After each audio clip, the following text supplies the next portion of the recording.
pointed out that a lot of internal issues in France as well. We have seen multiple law and order issues that panned out in the last couple of months, and India has never ever commented on the sovereign affairs, on the internal affairs of any country, including France. And that's the same thing India expects. Interesting that there were riots in France. We saw what happened, the mayhem that unfolded.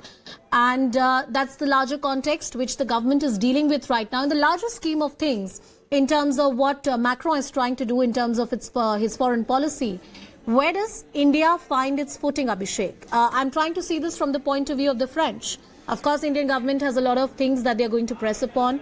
But in terms of the perspective that the French have adopted and how do they view India, what are the critical things that they are looking forward to? So clearly, see, France has tried to establish itself as an independent voice on the global and regional politics.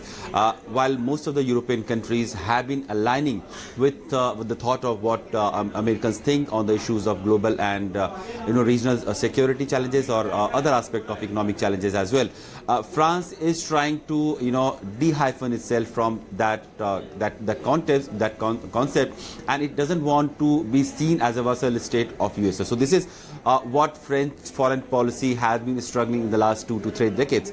And now France has also declared its own Indo-Pacific policy. It has been some time that France has declared that.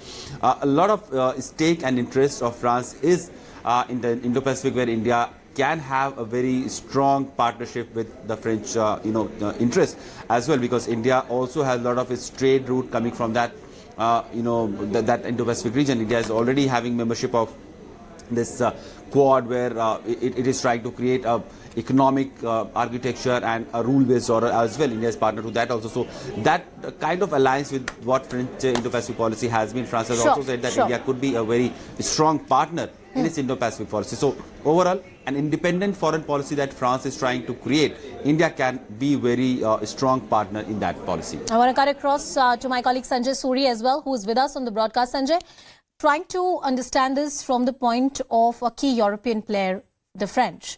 There's a lot of cooperation that has happened in the past. Europe and major European nations find themselves at a critical juncture right now, and a lot of churning which is happening. More importantly, keeping in mind the war that has happened, a lot of realigning of nations that has happened, the kind of economic tensions that prevail. The riots in France, we remember, has been one of the domestic issues that has concerned the nation so far.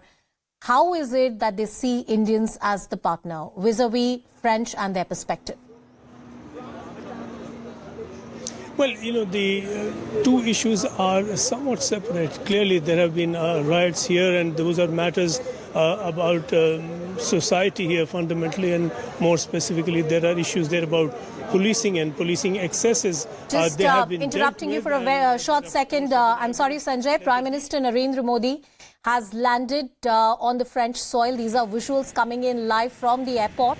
There are key dignitaries who are present there to welcome Prime Minister Narendra Modi. This is, of course, followed by, some very high-profile engagements lined up for the next 2 days. Some very important deals which are on the table. It's a power-packed 2-day visit to the country of France. And my colleagues Sanjay Suri and Abhishek Jha continue to be with us on the broadcast. Sanjay, as we're talking through these developments coming in and the details that you were pointing out, Prime Minister has landed in Paris. He's stepped down from the aircraft. He's been greeted by the officials as he embarks on this visit. Well, and you can see there's a reception committee here already. This is at the hotel in Paris where he's due to come and where he will be staying through his stay here.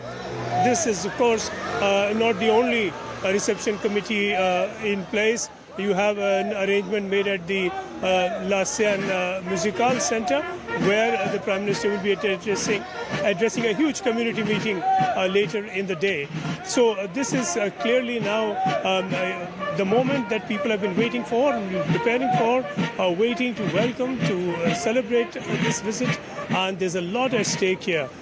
Ceremonial, of course, good relations, political relations, but at the bottom of that really is the economic ties and the business sense for both countries, particularly.